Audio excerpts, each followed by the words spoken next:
The first rule of working for a dead man is that you don't ask questions. Gabriel Rossi lost his sight in a car bomb that was supposed to take his head. Now he ruled the city from a pitch-black room, trusting no one. They told me to be quiet, to be invisible, to keep him alive. But they didn't realize one thing about putting a reckless woman in a dark room. Eventually, she's going to strike a match. The iron gates of the Rossi estate didn't just close, they sealed. The mechanical groan echoed off the jagged coastal rocks below, a heavy metallic finality that meant whatever happened inside this compound stayed here.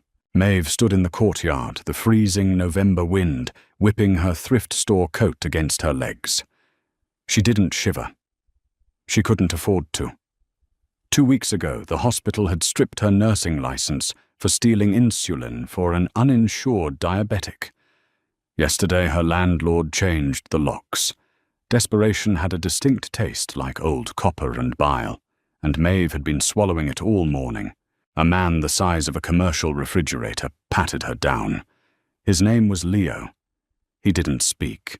He just dragged a heavy metal detector over her spine, checking her ankles, her wrists pressing hard enough to bruise. "I brought a stethoscope, not a wire," Maeve said, her voice flat. Leo ignored her. He pushed the heavy oak door open and nodded toward the cavernous foyer. "Third floor. End of the hall. Don't touch the walls." The interior of the house was a tomb. That was the only word for it.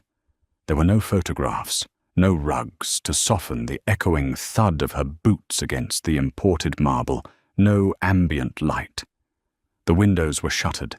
The air smelled of beeswax, stale tobacco, and an underlying coldness that seeped into the bones. Maeve climbed the stairs. 1 flight, 2, 3. She was breathing hard by the time she reached the heavy mahogany doors at the end of the corridor.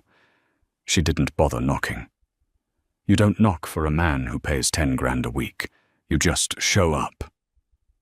She pushed the doors open. The room was submerged in absolute darkness.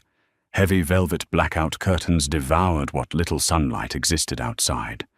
The only illumination was the faint, pulsing orange cherry of a cigar in the far corner. "Your heart," a voice rasped from the shadows. It was a ruin of a voice, scraped out from lungs that had inhaled too much smoke and too much blood. "It's beating at roughly 90 beats per minute. You're afraid." Maeve let the door click shut behind her. She didn't retreat. "I just walked up 54 steps in a coat I bought for $3. I'm out of breath, Mr. Rossi. Not terrified." A low, dry chuckle scraped through the dark. The cherry of the cigar moved. He was leaning forward. "You're Maeve Collins," Gabriel Rossi said. "I am. Fired from St. Jude's, evicted from a roach-infested box in the South Side. $32,000 in debt. You have nothing. No family, no prospects, no leverage." He paused, taking another drag. "You're a cornered animal." "Why should I trust a cornered animal in my house?" Maeve took 3 steps forward. The floorboards didn't creak. "Because a cornered animal will do whatever it takes to survive.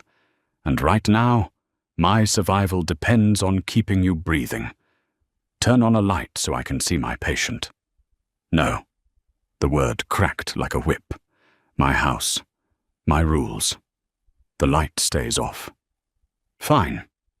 Maeve dug a pen light out of her pocket, clicking the harsh, concentrated beam on. She aimed it squarely at the corner of the room. Gabriel Rossi sat in a high-backed leather chair. The man was a study in brutal architecture. Broad shoulders, a sharp, unyielding jawline, and a face marred by the jagged pale scars of a blast wave that had swept across the left side of his throat and cheek. But it was his eyes that caught the beam. They were dark, near black, but covered in a milky, opaque film. He didn't blink against the harsh LED light. He didn't even flinch. "Turn that off. he said, his voice dropping an octave, vibrating with a quiet, lethal threat. "I need to check your pupils for any reactive baseline, Mr. Rossi." Maeve stepped closer, shining the light directly into his eyes. In a fraction of a second, his hand shot out. It was a blur of motion. He didn't just grab her wrist, he clamped onto it like an industrial vice.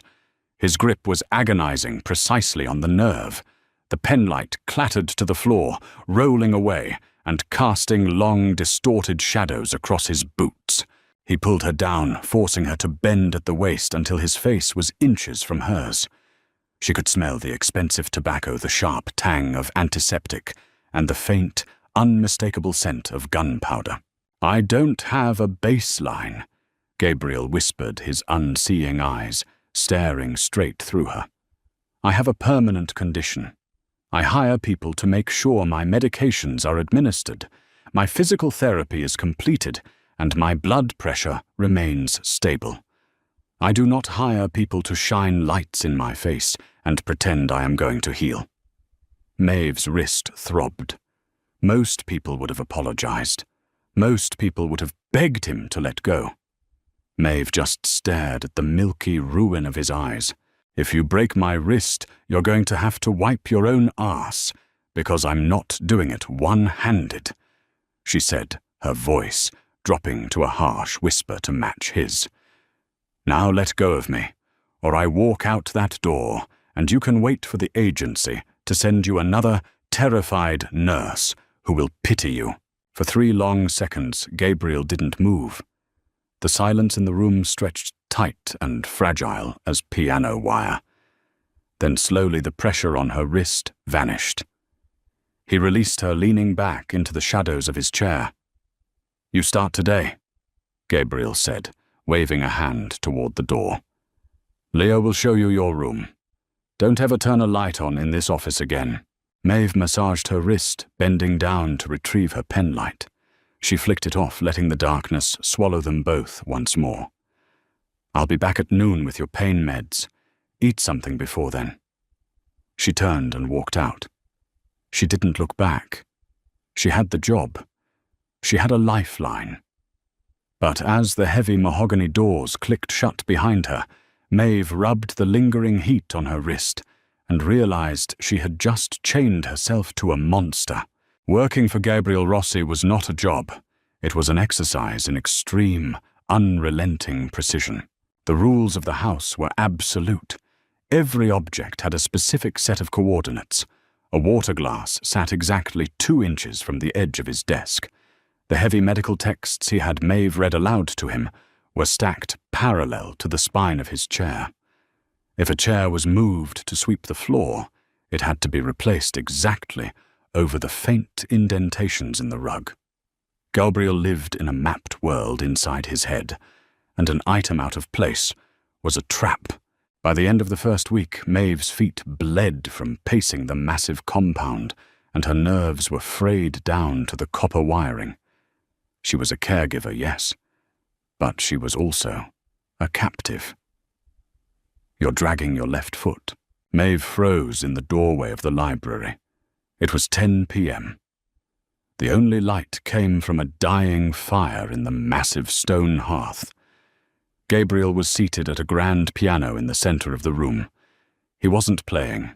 He was just running his long, calloused fingers over the keys, not pressing down hard enough to make a sound. "It's a blister," Maeve said, stepping into the room. She kept her voice even. "New boots. Take them off." "I'm on the clock, Mr. Rossi. I don't walk around barefoot. Your limping throws off the cadence of the room," Gabriel said, his fingers still ghosting over the ivory. "It sounds like a wounded animal scraping across my floorboards. It distracts me." "Take them off." Maeve ground her teeth together. She set the tray of his evening medications on a side table, exactly 3 inches from the edge, and unlaced her stiff, cheap boots. She kicked them off. The cold hardwood sent a shiver up her spine. "Better?" she asked, walking toward him, her steps now silent. "Considerably." Gabriel stopped moving his hands. He tilted his head, listening to her approach. You smell like iodine and cheap vanilla, and you smell like a man who hasn't left this house in 6 months." Maeve shot back, crossing her arms. She stood near the piano watching him. In the flickering firelight, the brutal angles of his face were softened. He looked less like a mob boss and more like a statue, slowly eroding in the wind. She had spent the last 7 days watching the men who ran his empire come and go. Capos enforcers, accountants. They sat in his dark study and read him ledgers. They spoke in hushed, deferential tones. But Maeve, trained to read body language in chaotic trauma wards, saw the truth. They feared Gabriel's past, but they were beginning to dismiss his present. They exchanged glances when he couldn't see. They silently mocked him when he reached for a glass and missed by a fraction of an inch. They thought he was broken. "Why do you let Dante lie to you?" The question slipped out of Maeve's mouth before she could stop it. Gabriel's head snapped toward her, the dead eyes locking onto where her voice originated. The air in the room instantly dropped 10 degrees. "Excuse me," Maeve held her ground, though her heart hammered against her ribs. "Dante, the guy with the cheap cologne and the silk suits, he was reading you the port shipment numbers this afternoon. He skipped 2 lines on the manifest. I saw him slide his thumb over the page. He shorted you." Gabriel stood up. He moved with a terrifying grace, navigating the space between the piano and Maeve without hesitation. He stopped when he was close enough that she could feel the heat radiating off his body. "You are a nurse, Maeve. You dispense pills and change bandages," he said softly, dangerously. "You do not involve yourself in my business." "I'm involving myself in your reality," she countered, refusing to step back. "You demand perfection from me. You throw a fit if a coffee cup is moved an inch. But you sit there and let a guy in a bad suit steal from you because you can't see the paper. Why?" Gabriel raised a hand, his fingers stopping an inch from her face. He didn't touch her, but she felt the phantom pressure of his palm. "Do you know how a blind man hunts?" Gabriel whispered. "He doesn't chase. He waits. Dante has been skimming off the top for 3 months. I know precisely down to the cent what he has taken. If I kill him now, his crew fractures, and I have a street war. If I let him steal enough to buy that warehouse in the docks he's looking at, he isolates himself. And then I burn the warehouse down with him inside." Maeve swallowed hard. The sheer cold calculation in his voice was inhuman. "You think they pity me?" Gabriel continued, leaning in his breath, brushing her ear. "I smell their pity. I hear the shift in their weight when they roll their eyes. I let them think I am weak, Maeve. Because a man who believes he is fighting a cripple gets careless. I am not blind to what happens in my house. I see everything." He pulled back his face, a mask of stone. "Go to your room, and leave the boots." Maeve turned and walked out the cold floor, biting at her bare feet. She realized then that Gabriel Rossi wasn't a prisoner of the dark. He had weaponized it. But as she lay in her sterile, silent room that night, she realized something else. Weapon or not, he was utterly, profoundly alone. The assault came 3 nights later, at 2:14 a.m. Maeve was a light sleeper. Years of working the ER night shift meant her brain was wired to snap awake at the slightest irregularity in the ambient noise. It wasn't a shout or a gunshot that woke her. It was the sudden, complete silence of the house. The low hum of the massive HVAC unit had stopped. The faint buzzing of the refrigerator downstairs was gone. Someone had cut the main power line. Maeve sat up in bed, the heavy darkness pressing against her eyes. She reached for the panic button on her bedside table, but before her fingers could find it, a hand clamped over her mouth. She thrashed wildly, bringing her knee up, but the weight pinning her down shifted flawlessly, trapping her legs. 2 taps on my wrist, if you understand. Gabriel's voice breathed directly into her ear. It was barely a vibration in the air. Maeve went rigid, her heart exploding in her chest. She brought her trembling hand up and tapped his wrist twice. He removed his hand from her mouth. "Shoes off. No socks," Gabriel ordered, pulling her out of bed. "Breathe through your mouth, not your nose. It's quieter." "What's happening?" she whispered, slipping out of her sweatpants and standing in just her long t-shirt and underwear, her bare feet hitting the cold floor. "Dante got impatient," Gabriel said. There was no fear in his voice, only a cold metallic satisfaction. 3 men inside the house, front door, kitchen, and the south staircase. "Leo?" she asked, referring to the giant guard. "Dead or unconscious?" Gabriel replied. He grabbed her hand. His grip was entirely different from the day they met. It wasn't punishing. It was anchoring. "We move to the panic room. I need your eyes for the hallway. Once we are in the corridors, do not speak. Tap my shoulder. Left shoulder for a threat on the left, right for the right. 1 tap means they are far. 2 means they are close. Understand?" "Yes." Gabriel opened her bedroom door. The hallway was a void. There were no emergency lights. Dante's men had been thorough. But in the pitch black, Maeve was blind. Gabriel, however, was in his element. He moved like smoke. He pulled her along, navigating the twisting corridors of the 3rd floor without brushing a single wall. He knew exactly where the floorboards creaked and steered her away from them. They reached the top of the main staircase. Maeve peered over the banister. Below, on the 2nd floor, a narrow beam of a tactical flashlight cut through the dark. It swept across the artwork, moving methodically toward the stairs. Maeve tapped Gabriel's right shoulder twice. "Close." "Right." Gabriel pressed her against the wall, positioning himself in front of her. He reached to his lower back and drew a heavy, silenced pistol. He didn't aim down the sights. He just tilted his head. His ear angled toward the stairs. The intruder was trying to be quiet, but his boots squeaked faintly on the marble. 1 step. 2 steps. Maeve held her breath until her lungs burned. She watched the beam of light hit the wall just beneath them. Gabriel's arm snapped up. He didn't wait to see the man. He fired based entirely on the sound of the footfall. 3 suppressed shots spit into the dark. Thwip, thwip, thwip. A heavy, wet thud echoed from the stairs.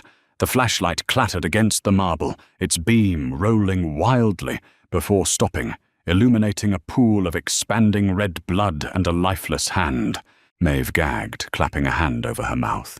She had seen blood gallons of it, but she had never seen a life snuffed out with such clinical precision. Before she could process it, another sound shattered the silence. A spray of bullets tore through the drywall from the other side of the corridor. Dante's men had flanked them. Gabriel tackled Maeve, taking them both to the floor. Wood splinters and plaster rained down on them. He fired blindly down the hall to provide cover, hauling Maeve up by the collar of her shirt. "Down the service stairs," he barked, dropping the stealth approach. They scrambled down the narrow, spiraling staircase meant for the maids. At the bottom, a man was waiting. The flashlight beam blinded Maeve, and before Gabriel could fire, the man lunged. A heavy hunting knife flashed. Maeve screamed as the blade caught Gabriel in the side, slicing through his shirt and tearing into his ribcage. Gabriel didn't even grunt. He dropped his gun, grabbed the man's wrist with his left hand, and drove his right palm upward, shattering the man's nose and driving the bone into his brain. The man crumpled instantly. Gabriel leaned against the wall, breathing heavily. He pressed a hand to his side. The smell of fresh, hot blood filled the narrow stairwell. "We need to get to the panic room. It's 10 feet down the hall," Gabriel said, his voice straining. Maeve didn't hesitate. Adrenaline burned through her veins. She threw his heavy arm over her shoulder and half-carried, half-dragged him down the hall. He keyed a physical code into a hidden panel behind a painting, and a heavy steel door slid open. They collapsed inside. The door locked shut with a hydraulic hiss. Emergency red lights flickered on, casting a bloody glow over the small fortified room. Gabriel slid down the wall, his face pale. His white shirt was soaked dark red on the right side. Maeve kicked into gear. She ripped open the medical supply kit bolted to the wall. She knelt beside him, her hand steady as she tore his shirt open. The cut was deep, a 6-inch laceration across the ribs. "I need to stitch this right now, or you're going to bleed out," she said, grabbing a needle and heavy nylon thread. "There's no local anesthetic here." "Do it," Gabriel grunted, resting his head back against the steel wall. Maeve worked quickly. The needle pierced his skin, dragging the thick thread through his flesh. Gabriel didn't scream. He didn't flinch. He just breathed in a harsh, rhythmic pattern. As she worked, she looked at his face. The mask of the untouchable Mafia boss was gone. The sweat on his brow, the clenched jaw, the sheer exhaustion in his blind eyes, she saw it all. "You knew they were coming tonight," Maeve said softly, tying off the second stitch.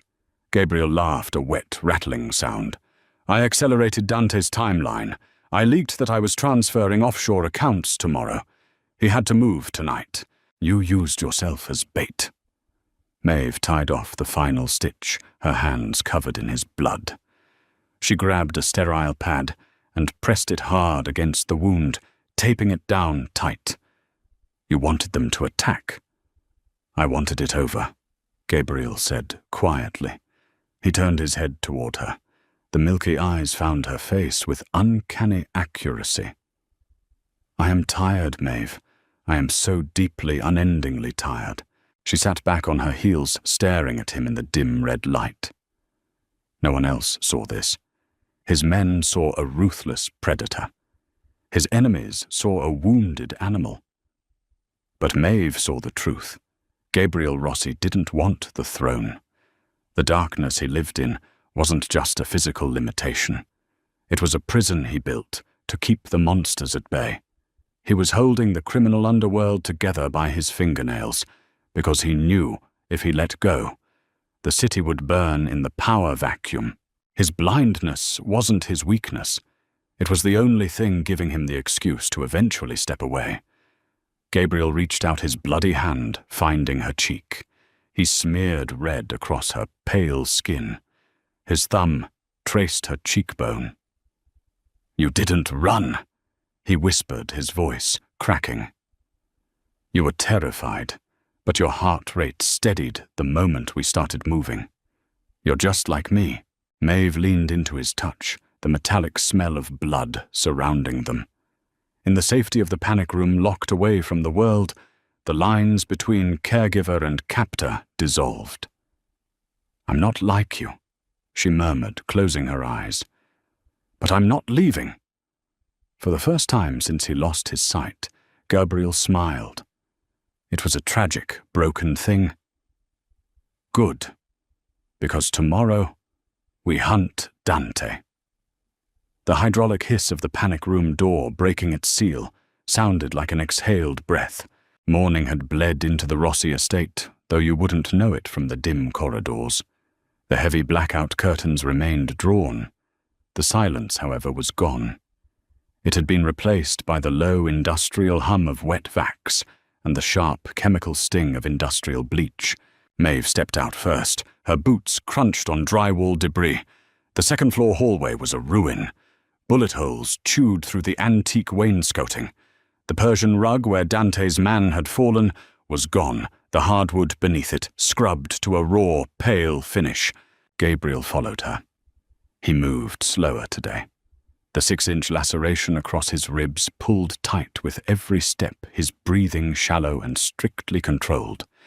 He wore a fresh black dress shirt, unbuttoned at the collar, hiding the thick layer of gauze and nylon thread Maeve had sewn into his flesh just hours ago.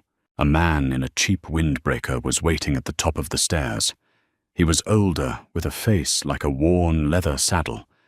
Maeve tensed her hand, dropping instinctively to the heavy flashlight she had taken from the panic room. Gabriel raised a hand, stopping her. "Sullivan," he said, his voice grating like crushed stone. "Boss," Sullivan replied. He didn't look at Gabriel's bloodless face, nor did he stare at Maeve's ruined clothes. He looked at the floor. House is clear. 3 bodies bagged and in the incinerator van. Leo took a blunt force trauma to the base of the skull, but he's breathing. Sent him to the private clinic in the Bronx. "And Dante?" Gabriel asked. "He went to ground," Sullivan answered. "He knows the hit squad missed their check-in. His crew abandoned the South Side fronts. Rumor is he's holed up in the shipping office at Pier 42, waiting for reinforcements from the Barone family." Gabriel leaned heavily against the banister. His knuckles were white. "If the Barones cross the bridge, it's a war we don't have the manpower to fight. Dante has to die before sunset." Sullivan hesitated, chewing the inside of his cheek. "Boss, your capos are paralyzed. Half of them think you're already dead. The other half are waiting to see who wins before they draw their guns. We have no soldiers to send to the pier." "I don't need soldiers," Gabriel said quietly. "Soldiers make noise. I need a driver." Sullivan frowned. "I can drive you." "No. Dante has spotters watching you, Sullivan. He's watching everyone on the payroll. If a known enforcer gets within a mile of that pier, they'll lock the gates and start shooting." Gabriel turned his head slightly, his milky eyes fixing perfectly on the space Maeve occupied. "Maeve drives." Maeve felt the bottom drop out of her stomach. She crossed her arms, digging her fingernails into her own biceps to keep her hands from shaking. "I'm a nurse," she stated, her voice flat. "I patch bullet holes. I don't drive into them." "You drove a 1998 Honda Civic with a busted transmission through the worst blizzard of the year to get to a shift at St. Jude's," Gabriel recited, recalling the background check he'd run on her. "You are calm under pressure. You have no criminal record, no ties to this life. And Dante's men have absolutely no idea who you are."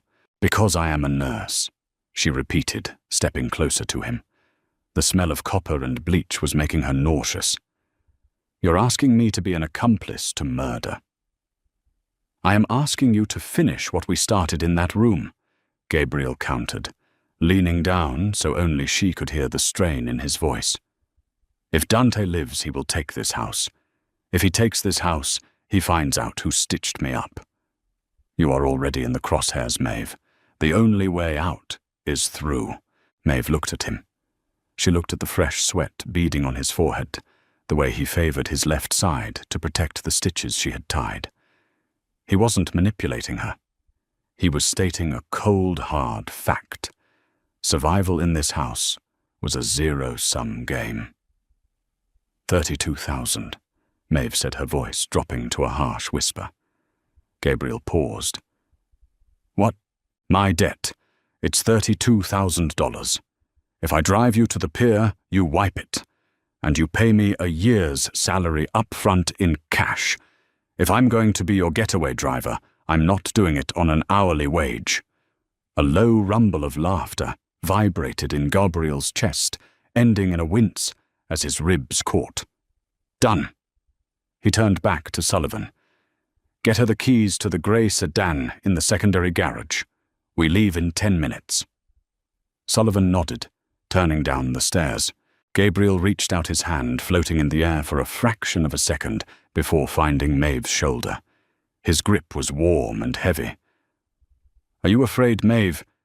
"Terrified," she admitted, looking at his sightless eyes. "Good," Gabriel murmured. "Fear keeps you sharp. Let's go hunting." The rain started at noon. It wasn't a clean, sweeping storm. It was a miserable, freezing drizzle that coated the city in a greasy film. Maeve sat behind the wheel of a nondescript grey sedan, the windshield wipers squeaking rhythmically. The heater was broken. She shivered in her thrift store coat, her knuckles white on the steering wheel. Gabriel sat in the passenger seat.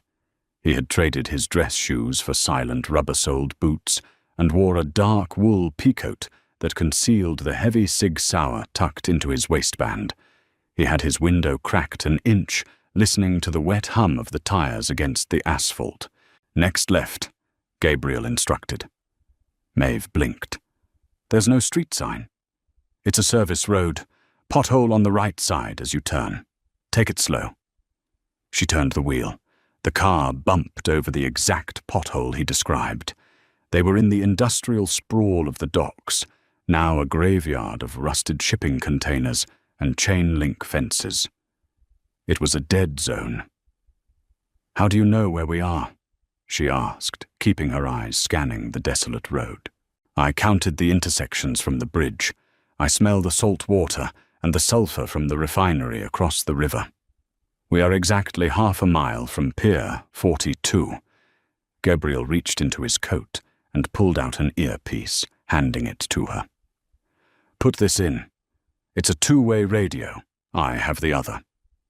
Maeve took it, pressing the small plastic device into her right ear.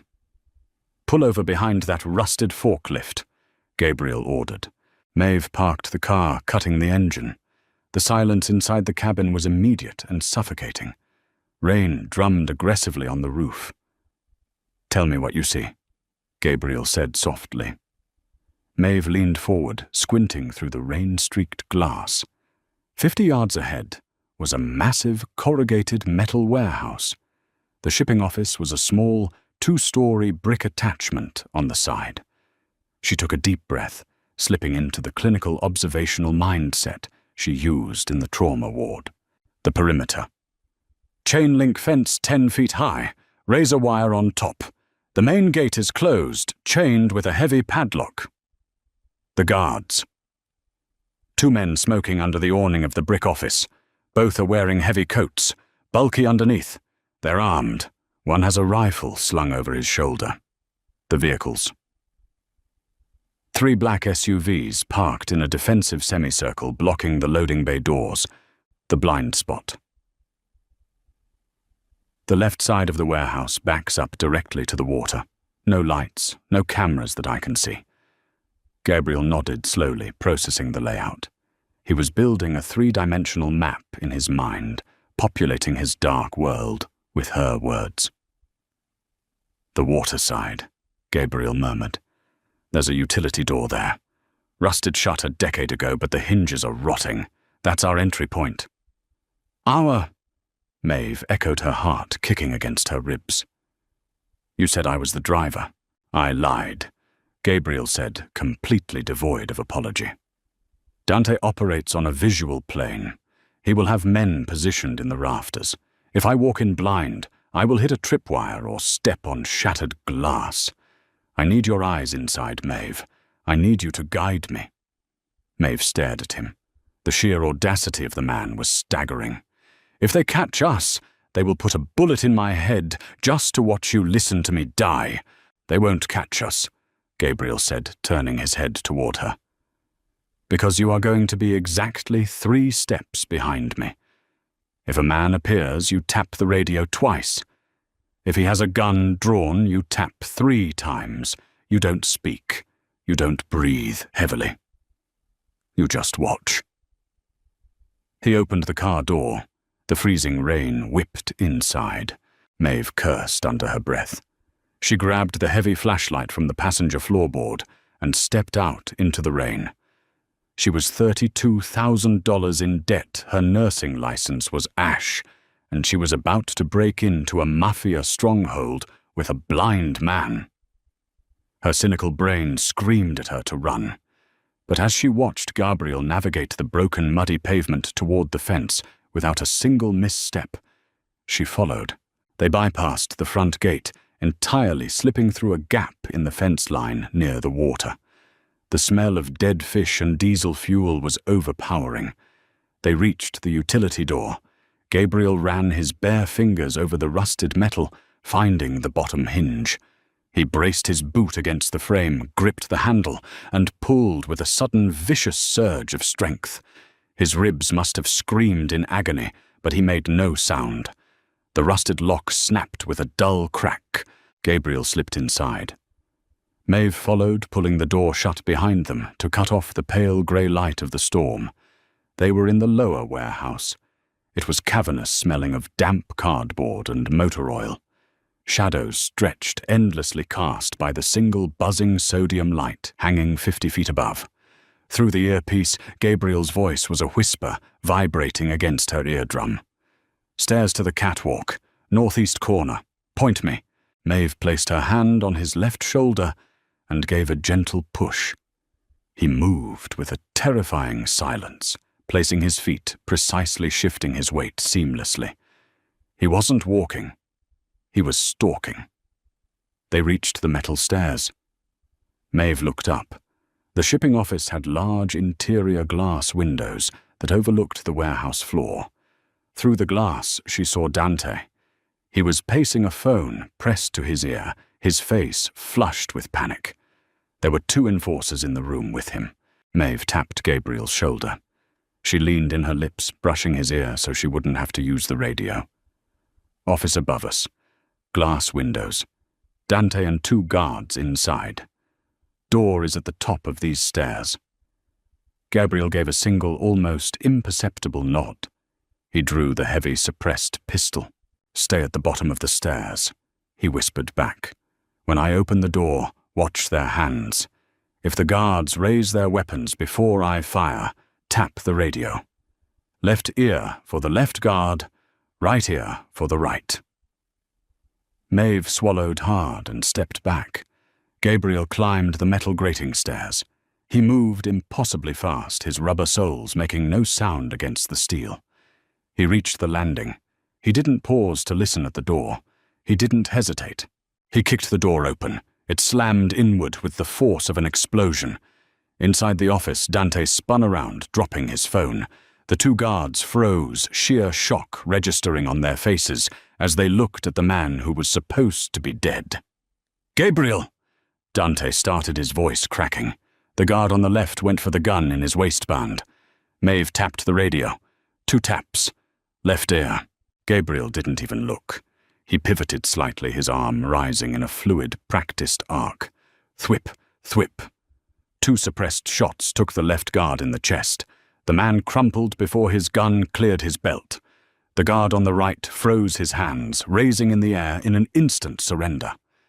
Gabriel leveled the gun at Dante. His milky eyes stared straight ahead, unfocused, but locked onto the sound of Dante's ragged breathing. "You missed your shipment, Dante," Gabriel said, his voice echoing in the sudden, absolute silence of the warehouse. Dante held his hands up, backing away slowly until his spine hit the glass window. "Gabe, listen to me. The Barones, they made me an offer. They threatened my family. I had to make a move."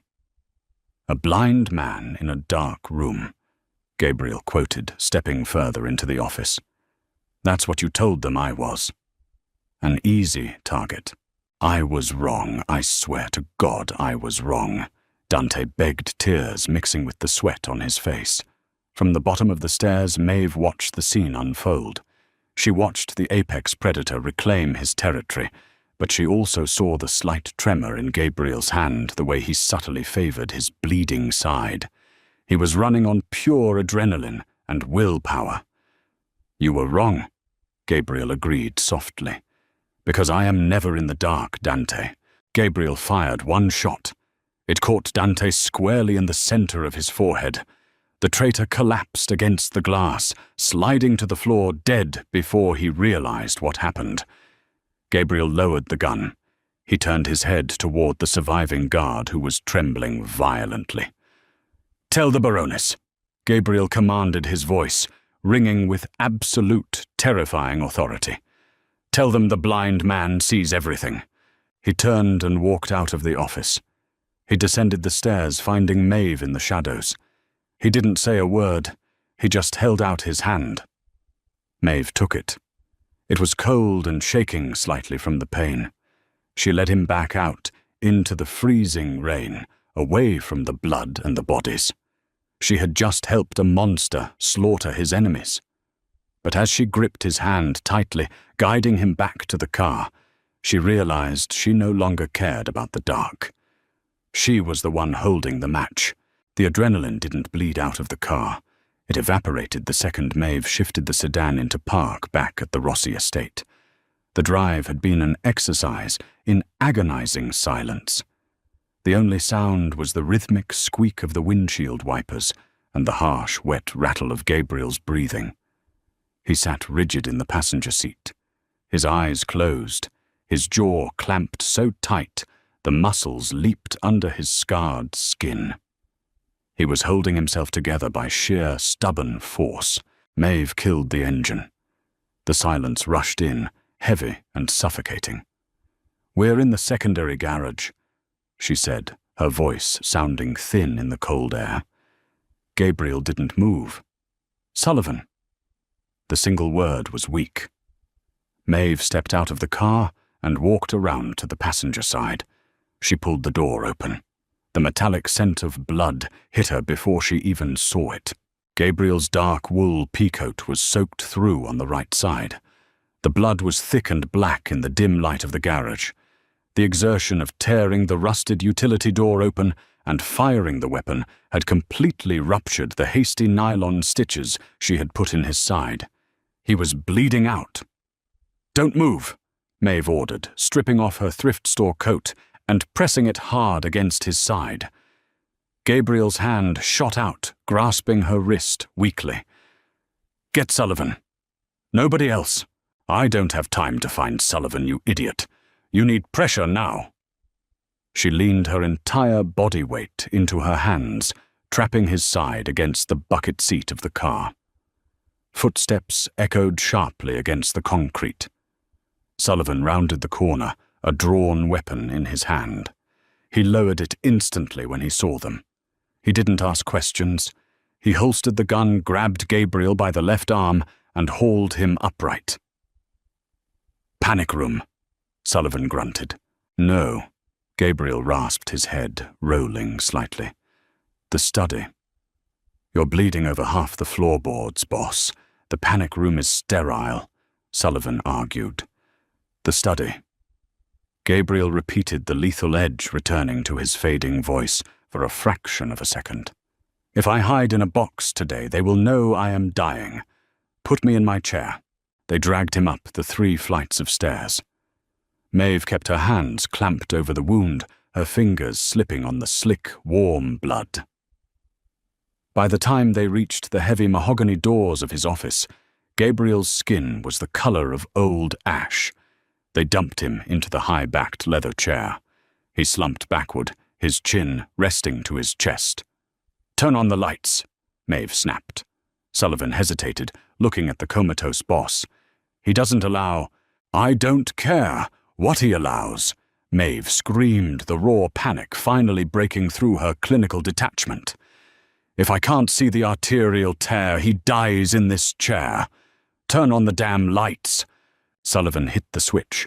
6 brass lamps flared to life, illuminating the room for the first time since Maeve had arrived. The office wasn't a tomb. It was a museum of a life Gabriel no longer lived. Floor-to-ceiling bookshelves, antique globes, a massive oak desk, and in the center of it all, a bleeding king. Maeve tore Gabriel's shirt open, scattering the buttons across the floor. The wound was a mess. The flesh was torn, the nylon thread hanging loose. "Get my med kit from the panic room. Bring IV fluids. O-negative blood bags and the cauterizing iron." Maeve barked at Sullivan. "Now." Sullivan bolted. Maeve grabbed a wad of clean gauze from her pocket and packed it into the laceration. Gabriel groaned a low animal sound of pain. His head snapped back, his sightless eyes flying open, staring blindly at the ceiling. "You're awake," Maeve said, her voice shaking as she maintained brutal pressure. "Stay with me, Gabriel." "Bright," he slurred. "The lights are on. Deal with it." "It's bright," he repeated, his brow furrowing. He raised a blood-stained hand, pointing weakly toward the lamp on his desk. "I can see the heat. The red." Maeve froze. The medical texts she had read aloud to him detailed the blast damage. The optic nerves were severely damaged, but the corneas had taken the brunt of the scarring. Total blindness, the doctors had declared. But if he could perceive extreme light changes, "You're hallucinating from blood loss," she said, pushing the thought away. Survival, first miracles, second. Sullivan returned carrying 2 heavy trauma bags. For the next hour, the office became an operating theatre. Maeve worked with a brutal mechanical efficiency. She flushed the wound, clamped a ruptured vein, and layered 50 internal and external stitches to close the tear. She hung an IV bag from a bronze bookshelf sconce, pushing fluids and whole blood into his system. Gabriel passed out halfway through the suturing. When she finally tied the last knot, she slumped back onto the floor, her hands resting in her lap. She was covered in his blood. Sullivan stood in the corner, smoking a cigarette, watching her. "You're not a regular nurse," Sullivan observed quietly. "I was," Maeve said, staring at her stained hands. "Until I realized the rules don't keep people alive." "Action does. He owes you his life, twice in 24 hours. Sullivan took a drag. "That makes you the most dangerous person in this house, Miss Collins." Maeve looked up at the older enforcer. "I'm just a hired hand." "No," Sullivan said, shaking his head. "You're the one who sees the board. And when the rest of the families find out Dante is dead, they're going to look for the person who guided the blind man to the trigger." Sullivan walked to the door, pausing with his hand on the brass knob. "Wash your hands, Maeve. Tomorrow you're going to need them." 72 hours later, the Rossi estate felt different. The stifling silence was gone, replaced by a low-level electric tension. Gabriel had survived the blood loss.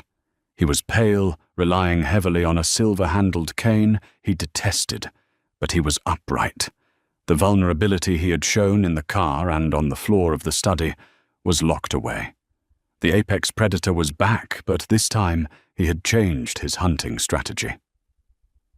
"Tell me the room," Gabriel said softly. He was standing behind his heavy oak desk in the study. The blackout curtains were drawn open, just enough to let a single shaft of weak afternoon sunlight pierce the gloom. It illuminated the dust motes, dancing in the air, but kept Gabriel's face in shadow. Maeve stood to his right, slightly behind him. She wore a dark, tailored suit Sullivan had procured for her. The thrift store coat was burned. "4 men," Maeve murmured, leaning slightly so her voice only reached his ear. They are standing in a semicircle 3 feet from the desk. From left to right, Carmine, an older man with a gold tie clip. Luca, heavy-set, sweating profusely. Vincent Young, shifting his weight nervously. And a man I don't know. He has a scar over his left eyebrow. "Poorly," Gabriel supplied without moving his lips. "He runs the docks now that Dante is dead. Carmine is looking at your cane," Maeve added. "Luca is looking at the floor. Vincent is looking at me. Paulie is staring a hole through your forehead." "Good," Gabriel said, leaning heavily on the cane with both hands. He raised his chin, his sightless eyes, scanning the space precisely where Maeve had placed the men in his mind. "Dante is dead," Gabriel announced. His voice was a rasping command, devoid of its previous weakness. It filled the cavernous room. "He skimmed from the family. He conspired with the Baroness, and he believed my lack of sight was a lack of vision." The men shuffled. "Carmine," Gabriel snapped. The older man with the gold tie clip flinched. "Yes, boss." "You halted the collections in the Diamond District yesterday. Why?" Carmine cleared his throat, his eyes darting to the other capos. "Well, Gabriel, given the situation at the pier, the confusion, We thought it best to lay low until we knew who was holding the reins. Maeve tapped Gabriel's shoulder once. He's lying. You thought I was dead, Gabriel corrected smoothly. You were waiting to see if Dante's body washed up before you decided whose ring to kiss. No, boss, I swear. Quiet, Gabriel commanded. He let the silence stretch a weapon he wielded masterfully. He turned his head slightly toward Maeve. Maeve, Gabriel said, loudly, ensuring the room heard. Who is sweating? The capos froze. They stared at the woman standing behind the desk. Luca, Maeve answered clearly, stepping out from the shadow of Gabriel's broad shoulders. He hasn't blinked in 15 seconds. His right hand keeps twitching toward his pocket. Gabriel nodded slowly.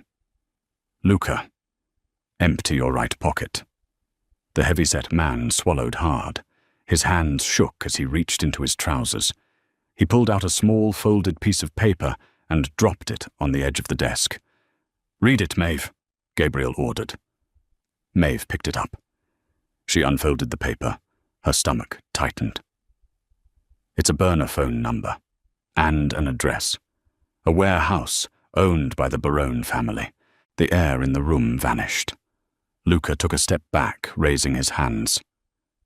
Gabe, they approached me this morning. I didn't call them. I swear to God, I was going to bring it to you. Gabriel didn't yell. He didn't draw a weapon. He just leaned forward over the desk. A blind man relies on his other senses, Luca, Gabriel whispered. But sometimes he just needs better eyes. Maeve is my eyes. She is not a nurse. She is not a servant. She is my proxy. If she tells you to jump, you ask how high. If she looks at you and sees a traitor, you will not leave this house breathing. Gabriel pointed perfectly at Luca's chest. You have 1 hour to deliver that number to Sullivan. You will call the Baroness. You will tell them you accept their offer to flip, and you will lead them into a trap at that warehouse tonight. If you don't, Sullivan will put you in the incinerator van with Dante. Luca nodded violently, the blood draining from his face. Yes, boss. Yes. Get out. Gabriel dismissed them all. The 4 men scrambled out of the office, the heavy doors shutting behind them with a definitive thud. The silence returned. Gabriel let go of the cane. It clattered to the hardwood floor. He gripped the edge of the desk, swaying slightly, as a wave of exhaustion hit him. Maeve moved immediately, grabbing his elbow and guiding him down into the leather chair. She poured a glass of water from the carafe on the desk and pressed it into his hand. You just painted a massive target on my back, Maeve said, her voice shaking slightly with residual adrenaline. Every capo in this family now knows I am your handler. They know you are my equal, Gabriel corrected, taking a slow sip of the water. He rested his head against the high back of the chair. If they thought you were just a hired gun, they would try to buy you. By showing them you are integral to my survival, they have to fear you. Fear is armor, Maeve. It's a glass vest. She countered, crossing her arms. The Barones know Dante failed. They know you're alive. They're going to strike back, and now they know I'm the one steering the ship. Gabriel reached across the desk. He didn't grope blindly. His hand moved with a calculated trajectory until his fingers brushed the fabric of her suit sleeve. He slid his hand down, grasping her wrist, his thumb resting against her racing pulse. Let them come, Gabriel said softly. The milky film over his eyes caught the single beam of sunlight. For 3 years I have sat in the dark, waiting for the knife in the back. I am done waiting. You lit the match, Maeve. Now we burn the city down together. The trap was set in a meatpacking warehouse in the meatpacking district, an iron and concrete cavern that smelled permanently of copper and frozen fat. Maeve was positioned on the grated steel catwalk, 30 feet above the killing floor. She was freezing. Sullivan had handed her a pair of heavy military-grade night vision goggles an hour ago. They pressed uncomfortably against her cheekbones, painting the dark warehouse in a stark, granular green hue. Below her, the main bay doors ground open on rusted tracks. Luca walked in first. He was sweating so heavily his shirt clung to his heavy frame. Behind him came 3 black SUVs. The engines cut out. The doors slammed shut. 8 men stepped onto the concrete armed with suppressed submachine guns and wearing heavy tactical vests. At the center of the formation was Sal Barone. He wore a camel hair coat that looked absurdly out of place in a slaughterhouse. "Where is he, Luca?" Sal's voice echoed off the tile walls.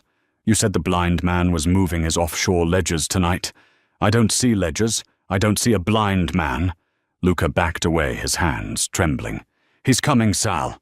He's coming." Maeve pressed the button on her two-way radio. She didn't whisper. She just breathed the words. 8 targets, heavily armed, spread in a defensive arc around the vehicles. Sal is dead center. Kill the lights. Gabriel's voice crackled softly in her earpiece. Maeve reached to the breaker box, bolted to the brick wall beside her. She gripped the heavy iron lever and pulled it down. The high bay sodium lights died instantly. The warehouse was plunged into absolute suffocating darkness. Panic erupted on the floor below. Men shouted. The metallic clack of safety levers being flipped off echoed like firecrackers. In the granular green vision of Maeve's goggles, the Barone men were blind, sweeping their barrels frantically across the empty space. "Enter," Maeve whispered into the radio. A side door swung open, entirely silent. Gabriel stepped onto the floor. In the NVG display, he was a ghost of heat and motion.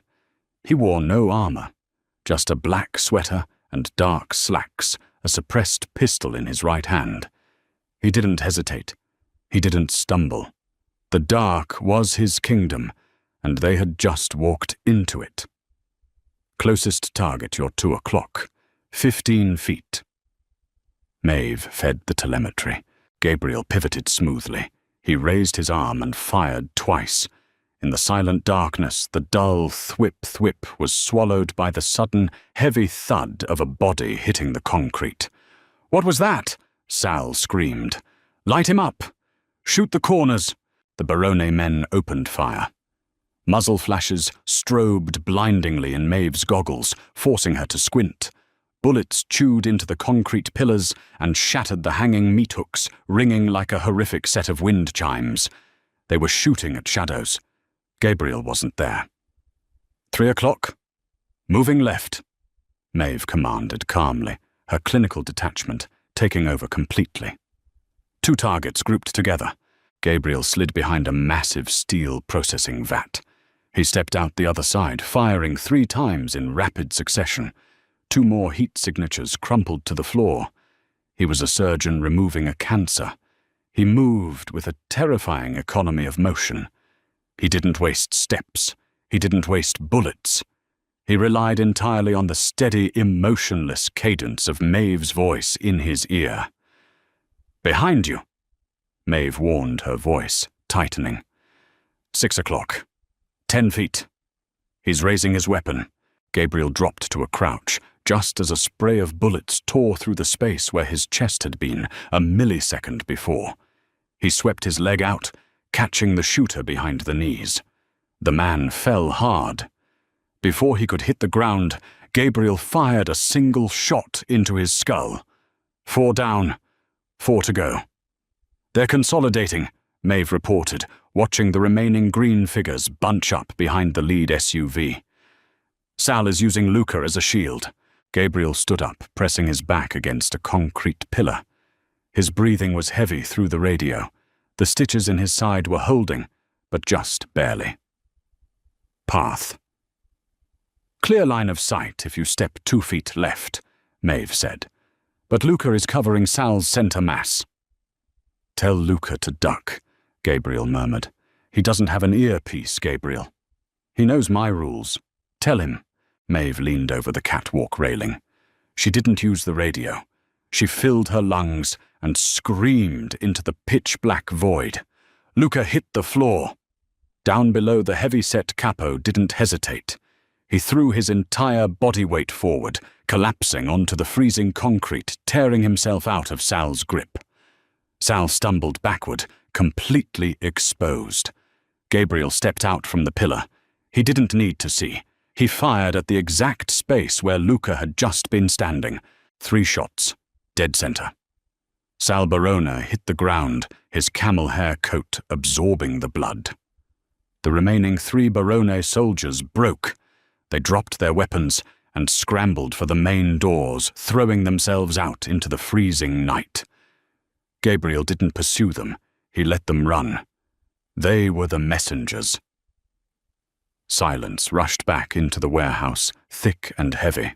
Maeve pushed the NVGs up onto her forehead, returning the world to absolute darkness. She gripped the metal railing, her arms shaking violently now that the adrenaline was beginning to crash. She had just orchestrated a massacre.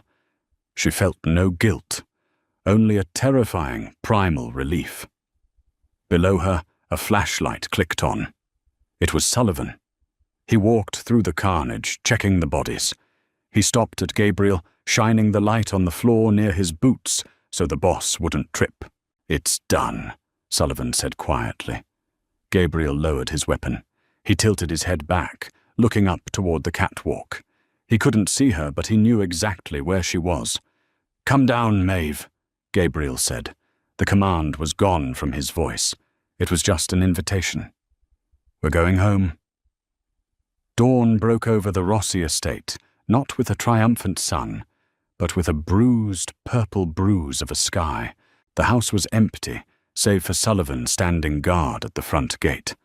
The capos had retreated to their respective corners of the city, terrified and compliant.